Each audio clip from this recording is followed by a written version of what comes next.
ক্ষণ মুহূর্তের প্রকৃতির যে রূপ বৈচিত্র্যের অপরূপ রূপের সৌন্দর্য, সেটা একমাত্র ভাবনা বিরাজ কবি গুরু রবীন্দ্রনাথ ঠাকুরের মনেই ছিল।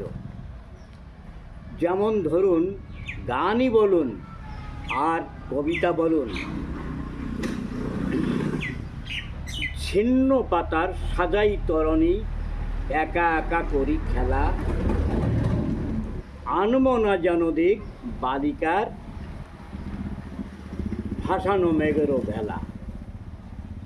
অর্থাৎ একটা ছোট্ট বালিকা, সে শুকনো পাতা নিয়ে একটা তরি সৃষ্টি করে বানিয়ে জলে ভাসিয়ে দিচ্ছে।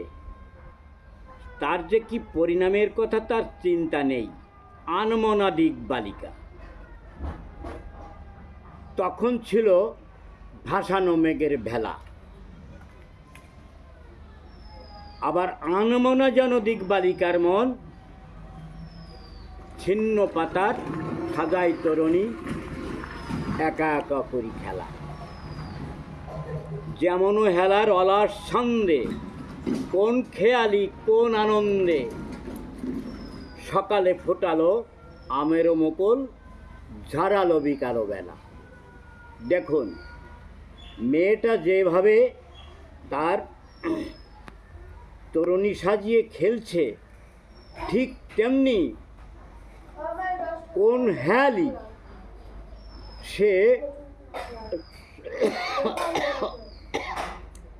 সকালে আমের মুকুল ফুটিয়ে বিকালবেলায় ঝরিয়ে দিচ্ছে। একইভাবে কত সামঞ্জস্যতা। তেমনি যে বাতাস নেয় ফুলের গন্ধ, ভুলে যায় দিন শেষে, তারই হাতে আমারই ছন্দ, কে জানে কোথায় যায় সে। যে বাতাস ফুলের গন্ধ সব দিকে ছড়িয়ে দিয়ে দিনের শেষে ভুলিয়ে যাচ্ছে, তার হাতে আবার আমারই ছন্দ, কোথায় যায় কে জানে সে। লক্ষ্যবিহীন স্রোতের ধারায়, যে স্রোতেরই কোনো লক্ষ্য নেই, সেই স্রোতের ধারায় যেন যেন মোর সকলই হারিয়ে যায়, সকলই হারায়। চিরদিনও আমি পথেরও নেশায় পাথেও করেছি হেলা।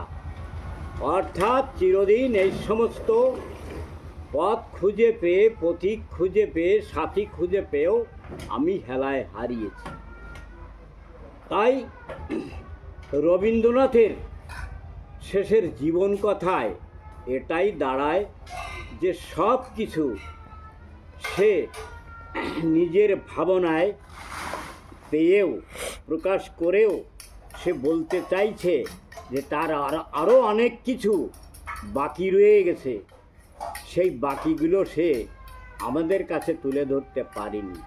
তাহলে আমাদের যতই লেখার প্রবণতা থাকুক না কেন, রবীন্দ্রনাথের সঙ্গে আমাদের তুলনা করতে গেলে কোথায় আকাশ আর কোথায় পাতাল। আর তারই কথা চিন্তা করলে আমাদের লেখা তো দূরের কথা, তারই ভাবনায় আমরা ডুবে যাই। তাই আসুন না, তার যে সমস্ত ছেড়ে গেছেন, যা ধরতে পারেননি, যা প্রকাশ করতে পারেননি, নিজেই স্বীকার করেছেন, সেই রবীন্দ্রনাথ কবিগুরুকে আমরা আবার ফিরিয়ে আনার জন্যে ভগবানের কাছে প্রার্থনা করি, হে ভগবান, আবার কবিগুরুকে আমাদের কাছে ফিরিয়ে দিন। আমরা তার কাছ থেকে ছিটিয়ে যাওয়া, ছড়িয়ে যাওয়া জিনিসগুলো আবার যেন শুনতে পাই।